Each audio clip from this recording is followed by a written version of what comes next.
Hello and welcome to Work It, where EQ meets IQ. I'm your host, Lori Theriault. In this episode, we'll discuss community leadership. Today we have Joe joining us. Thanks for being part of this show. My pleasure. Excited to have you because you are... I'm excited to be here. Great. I'm looking forward to you telling your story as it exists today. You're someone who is... How old are you? I'm 14. 14. So 14 years old, and you recently went through the Work It program. I did. And we uncovered, where your EQ and your IQ are within your style. And you've got a very high emotional intelligence, which means that you can read people, you can speak for people, and you're a hands-on learner. So very high on the EQ, but very knowledgeable on the IQ as well. So I like to kind of spin off of that because where EQ meets IQ, we want to help educate our listeners the way it's done through the program. So 14 years old, next year you will be a sophomore in high school? I'll be a sophomore next year, yeah. Okay. Maybe you can tell me what kind of great classes you're going to be taking. So next year, I still have to take all of my Common Core classes, so math, history, science, English. But in addition to that, I'm choosing a couple ag classes. So I'm going to take mechanics next year for ag. I plan to take natural resources as well as food science and animal science, just because I can't only take ag mechanics. So it's easier I should say, because in ag mechanics, you're so hands-on. Some of it is learning. I mean, you'll use knowledgeable math, such as acreage numbers and miles per hour and gallons per mile, and all that fun stuff. But it teaches you to work with your minds and your hands at the same time. So the speed of your wire feed on your MIG welder, or how fast you're blasting a part for a tractor or for a car or whatever, so that you don't maybe burn through too much, or so that you get enough of the bad material off. Okay, well, you're certainly feeding that IQ next year with all of that. So it sounds like you're in an agricultural program. This is going to be your second year next year, yep. Isn't it? Any regrets? I have none. Okay, so how does one get into an agricultural program? So when you are an 8th grader in your middle school, you can go to whichever school you desire, whether it's Wamogo in Litchfield or whether it's Woodbury. You'll go to their website and you can find the application, or they'll come to your school too sometimes and you can get an application there. Basically, you just have to fill out the application. You explain why you think you'd be good for that program. And then you explain what ways your life has to do with agriculture. So they'll only accept so many people from each school, but they'll do it based on each person's individuality. Whether if you have a fish and you like to walk around the park feeding the birds, that's not really agriculture.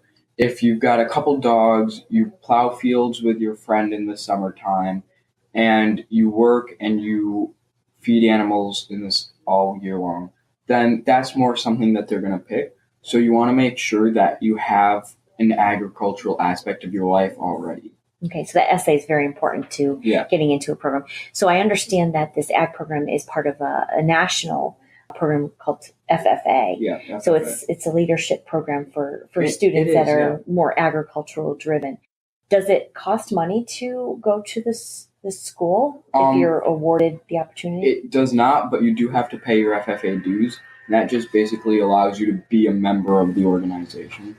It's like any good organization. You can't just be in it for free. But the rewards are a lot more profound than just that $35 due. If you participate on a CDE or on an LDE, which is a career development event, or a leadership development event, depending on where you rank, eventually, if you are the first in your district, then in your state, you'll get a free pass to go to nationals in Indiana. And depending on where you're from, that's a $1,400 trip.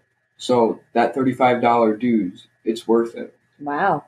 So you're almost finishing your first year in this FFA program. I can totally feel your passion for it, and you become very knowledgeable about the program so that you can help sell it to other students that maybe have the similar passion. I know that the FFA program has a very good reputation of training students who are natural born leaders. And like I mentioned earlier, you completed the work at testing, and it clearly showed that you were born to lead, and you were also born to have the voice for people who don't have voices. So you're not afraid of the microphone that we're speaking into today, which is awesome. And you're born to serve, and you're also a natural volunteer. I've always wanted to help people. I've always enjoyed helping people. That's part of the reason why I'm on my town's fire department, is because it gives you a chance to go and help somebody when their lives might not be the greatest right now. Whether they just had a kitchen fire or something, that's not really a, yeah, I just had a kitchen fire kind of moment. That's like a, what's just happened to my life kind of moment. So being part of a volunteer program helps you to be able to go and make their lives a little bit easier so that that kitchen fire doesn't turn into a house fire. Do you get to, so you're a volunteer fire? Yeah. Okay, so when did you join? I joined in October of last year. Okay, so you're getting to experience weekly training? I do every month, the first and the third Mondays of the month, we have our department meetings, and then the second and the fourth, they're just drills. But then for cadets like me, we have drills every Thursday, so it gives us knowledge on what we would do when we went to a call. So you're almost 6 months into this training. How many years would you say it takes before you would feel comfortable taking a test for a paid position in fire? It depends on where you're from, because a lot of departments have a lot of different styled homes. Burlington, for example, we don't have a ladder truck because we don't have any houses that are far back that are very tall that you would need a ladder truck for. But Perryville, for example, they've got a lot of long driveways that trucks might not be able to get up, or they've got a couple taller houses in that town. So they have a ladder truck so they can go out and they can shoot down on the house if they need to. So, we're talking about Connecticut, and this podcast is going to be aired all around the world. So what Joe is explaining is, smaller towns, they don't need ladders for larger buildings. When we talk about volunteerism, it's a natural gift that you have, and you don't mind jumping in to help others.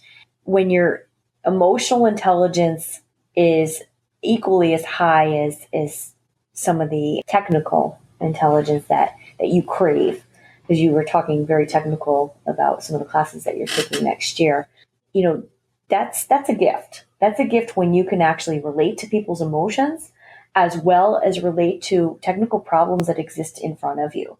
Looking at it from a career path, because we didn't talk about where you're aligned to. So for those people out there, Joe is 14 years old, and he has identified a career path of community leadership as well as business ownership. So he's a natural at that. Is he educated yet in all of these fields? Absolutely not. But he is in a great program to give him some awesome skills. And I think the program, Work It, is actually given him the green light to continue with the learning that he's done, as well as attract the mentors in his life that are going to help get him there. So talk to me about community leadership. How do you view community leadership? Community leadership is a great thing. It's something that can help unite not only just a town, but even a state or even a whole country. So just by participating in your town's or your state's events, that gives you the knowledge on how you can better serve others in other places. So you get known if you're known in a town, then maybe you might want to go get known to the state. Get involved in not necessarily the politics, but if you get involved with your state representatives and your state senators, you begin to know them, you begin to help them with ideas that you think the public and the community would be along with. You help them understand how everybody feels. Then that gets you known on a much bigger basis than just your town or just your school. So being involved can definitely put your name out there Right. as someone who's going to speak for others, right? Because remember, I introduced you as a voice for others. There's so many people out there that have opinions and are willing to roll up their sleeves, but they get a little shaky when the voice has to be activated. Right. So somebody like you, Joe, you're a natural at speaking for them and getting them to their goal through you. And you're going to be the one to give them credit, which is a beautiful thing. You're not going to take that credit away from them. It was their idea. You're just trying to sell it for them. Right. And that's one of the best things about a leadership program is that, yes, your name is becoming known, but at the same time, you're saying, well, this wonderful idea for this foundation or for this grant, I'm just here to tell you about it. It's really this person's idea. Because a lot of people, when they're kind of by themselves or even just texting, a lot of people, they don't mind texting, but as soon as they get on the phone, they're all shy. They don't know what to say. Mm-hmm. And so many people are like that. They know what they want to say. They think about it. They decide that they're going to say this. But then when they get to that microphone, they stop and they freeze and they're like, I don't know what to say. Yeah. So it's always good to have people who you know can talk for you. But at the same time, it's good to know that there are programs that can help you talk for yourself, like FFA. Definitely. You've chosen a direction in school that not a lot of parents are educated in. FFA is almost viewed as more of a rural America type schooling, but FFA has many chapters throughout the United States, including Correct. Alaska and Hawaii, right? So it's a very good program for people to investigate further. And like you mentioned earlier in the podcast, that you really should have a passion for agriculture or environmental or science so that it kind of ties in. Now, where you're going from a community leadership standpoint, is it my understanding that FFA helps guide you in understanding government? Right. Okay. And it's not only that, but FFA is not as much, I don't know how to say it, but it's not just agricultural. There are many people in my school, in my ag department, they didn't really want to go to a conventional school, but because they were interested in becoming a doctor or other kind of some other technician, but not necessarily for animals, but for humans. So they joined the ag department because animals are so similar to humans that they can learn those skills, the animals, then they already have a head start. So when they do when they do go to college to become a doctor, they already have a lot of knowledge based on their training with animals. Good point. I never thought of that. A lot of public high schools do not give you 4 years of biology or medical training. So yeah, it's a good point that you're bringing up. I never thought of that. And it gives you a head start, like you said. Right. So talk to me about how you are going to go through the rest of your high school career. How do you see yourself going through the rest of your high school career, trying to make an impact in your community/state? So at the beginning of the year, we had elections for officer positions for our chapter. And I said, I really want to be involved. I really want to be able to help other people. But at the same time, I want to help make their opinions known. So what I did was I ran for the FFA freshman chairman. And that's kind of like a class president, except it's only for the FFA, for the kids, the freshmen that are in FFA. So while there were a lot of people that did want to get involved, a lot of it was just about what you want to do there. When we were asked to stand up and just say why we wanted to be the chairman, a lot of people, they were just saying how they wanted to get to know more people and they want to be more involved. But what I said to myself is, how can I make my speech or my little talk more intriguing? So what I decided that I wanted to say was, it's not just about me being on the officer team or me being the leader of you guys. It's about you guys telling me what you want and what you need. So it's equal partnership here. I'm not higher than you guys. You guys aren't higher than me. We're all on the same level. We all want the same things. And so that's, I think, what helped me get elected. You got elected? Yeah. Congratulations. Thank you. awesome. At the same time, one of my LDEs was creed speaking. So as somebody in this LDE, it's our job to memorize the creed of the FFA. It's 5 paragraphs. I'm not going to say the whole thing. But it's basically that I believe in the future of agriculture with a faith born not of words but of deeds. And then there's a lot of pretty other much parts. defined you, I think. It defines the FFA and what it stands for. And so our school, the freshmen in our school, had a competition for those who wanted to, obviously. 2 people are allowed to go to districts, which is all the other ag schools in our area. So that would be Nonawag, Woodbury, just a bunch of other schools. So I participated in that, and me and one of my other friends, Courtney, were chosen to go to districts. So we've had a lot of people from our chapter go to districts and to states and be second place in states or third place in states, but unfortunately we haven't had anybody in first place yet. So that's going to be exciting. I'd kind of like to be the first in our chapter. Well, it sounds like you're very driven for that. Yeah. I think they've chosen the right guy. And at 14 years old, you've had leadership skills before 14. So those leadership skills naturally were not formed because you joined the FFA. It's just being enhanced because you're in the FFA program. Right. So taking those leadership skills and being able to be the voice of the students in your school is a huge honor. And I think you're taking it very seriously. And I think it's going to perfectly align with where you're going after high school. So let's kind of bring you into the future, or you help me take you into the future. Okay. So you also have passion for business correct? Right. So far we know that you have a passion for serving the public through volunteering, through understanding people's issues, but you also have a passion for creating a business that gives back. Right.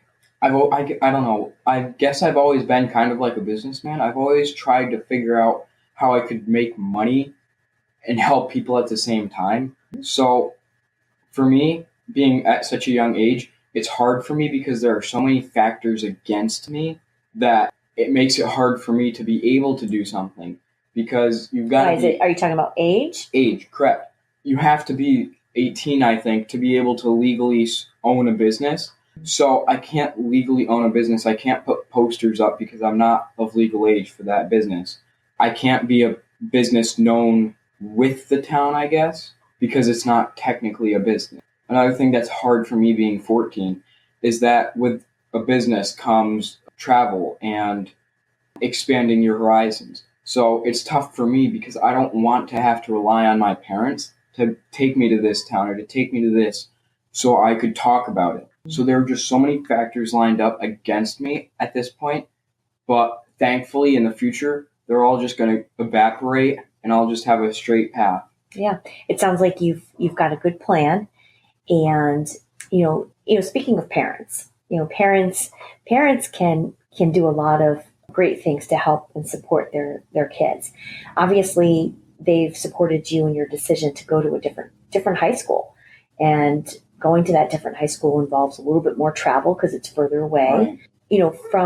From students that might be listening to this podcast and parents, what kind of sacrifice do you feel parents make in order to help children that are born leaders like yourself really grow during their high school career versus waiting until after high school? What kind of sacrifices might be involved, and what have your parents done for you to help, continue to build your leadership skills? Well, my mom works in East Hartford, so being in a school that's on the complete other side of our home, she has to go from East Hartford to Litchfield, which is about 25 miles, 30 miles maybe, in an hour and a half. And it's harder for her because she'll have to leave work early. At the same time, my father, he's trying to start a museum, an automotive museum. So he's in the southern part of the state 3 days out of 5. So I'm being at school after school all days of the week. It's harder because he has to leave his meetings, or he has to schedule his meetings earlier so that he can come back up to pick me up to bring me home, because I can't do that myself. So that's definitely, transportation is definitely a sacrifice. Now, as you start to get more of a network of friends. Is that getting easier at the end of your freshman year to where you can maybe ask for rides? It is, because as I'm beginning to learn more about people and know more people, I'm realizing, well, this person has their license, they can drive me, and they live in the town next to mine, or they live in my town. So I can go, hey, so-and-so, would you mind giving me a ride to this rest stop or to this parking lot so that my father doesn't have to come all the way out here? Or a lot of times, hey, so-and-so, do you mind if I just tag along with you because you live, not necessarily you live, but more of the fact that I'd have to go home and then come back to school as to where, can I tag along with you?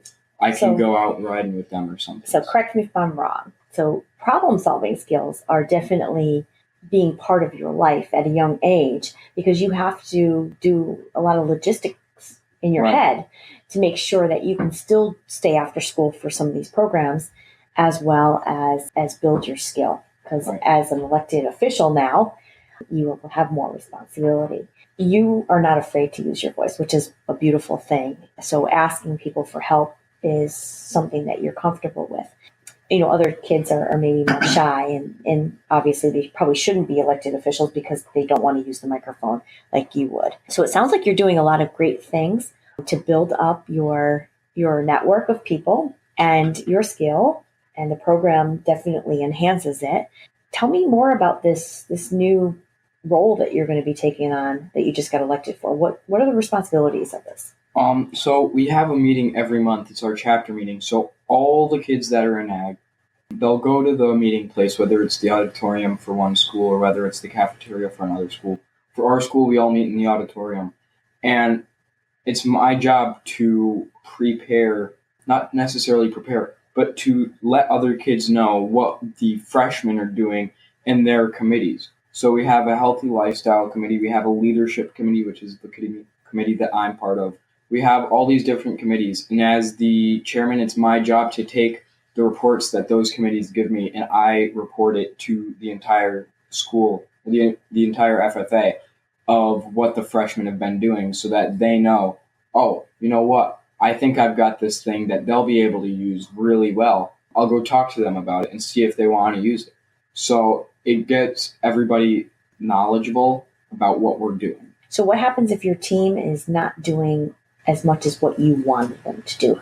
Are you in a position where you have to motivate and light a fire?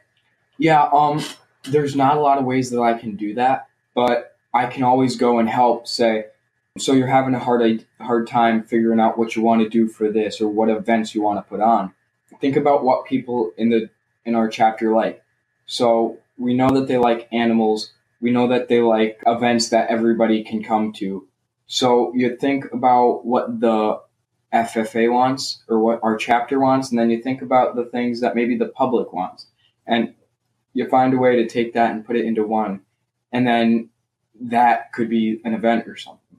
We have a doggy daycare and a woof wash at our school, so the teachers can bring their dogs in, and the vet science kids, they'll watch the dogs.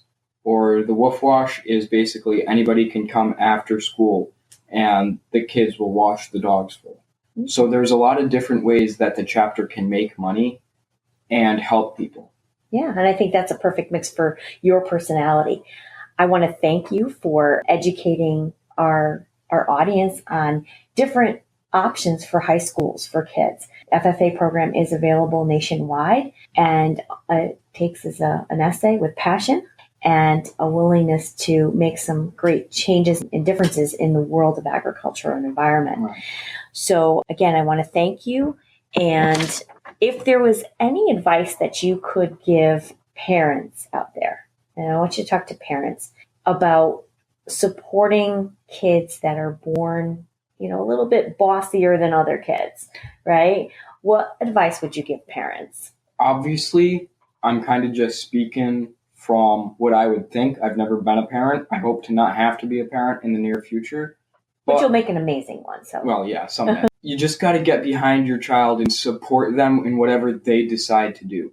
Whether they want to be a leader or whether they just decide they want to kind of sit back and be in the background, you have to support them. And while there are some times where maybe you want to push them to do a little bit more, get them to try something. And if they don't necessarily like it, then a lot of times you're just going to have to accept that because their tastes change. So what they might not like now, they might like in a year or two, or what they might like now, they might not necessarily have a passion for in a couple of years. Okay, so let me spin off of that. So a lot of times passions are squashed by either parents or a teacher that maybe didn't really enjoy his or her subject. So having, a passion for something and then having a teacher that doesn't have the passion for it can oftentimes, silence a dream. Right. Or even having a teacher that doesn't think you can. One of the greatest stories, a young boy, he was kicked out of 3 high schools because what he thought should be were so crazy that they thought he was insane. That boy was Albert Einstein. So you hear that name and you're like, wait, this dude was the smartest guy I've heard of. How could he be kicked out of 3 high schools? Well, his thoughts were so out there that they thought he was crazy. Mm-hmm. Another insane story was a group of kids in England who wanted to start their own band. Their music, nobody liked it. I shouldn't say nobody liked it. People liked it, but they didn't think it was appropriate for that era. So the teachers that they had, they said, you'll never make it. It's such a hard industry. That group of kids, they're known all around the world today, the Beatles. So you hear these names and then you find out the backstories and it blows your mind because you don't realize how hard of a beginning they had. Right. The visionaries of the world definitely have their own struggles because they're way in the future and the world is just not caught up to them yet. So, those 2 groups that you just mentioned are definitely groups that end up, being called failures. And truly they're not. There's no such thing really as a failure because you just learn from, everyday experiences. So Joe, I want to thank you very much for being my guest today. I'd like to thank you for having me. And I hope that this episode has inspired a lot of parents and children to really take a look at all high school options. There's so many of them out there. And for Joe, who's a natural born leader, FFA program is truly an amazing gift that's available to him. And his parents, obviously have supported him, especially in the transportation side, because it's a little bit further away from home than the public high schools, but also supporting the emotional side of a leader, because leaders tend to be a little bit more bossy as young adults than other students. So the good news is you're going to make a strong leader in your community. You're not afraid to voice your opinion. And I am looking forward to following your journey and having you back here as a guest in the future. And, next week I'm going to be talking with Karen Thomas, and she is an etiquette expert here in the state of Connecticut. And she's going to be sharing with us a lot of great tips for students to learn from and in applying for jobs and keeping their jobs and just improving networking skills. So be sure to join us next Monday for more career journeys coming from all ages and passions on Mile High Radio or workit.careers. And again, visit the website workit.careers for information.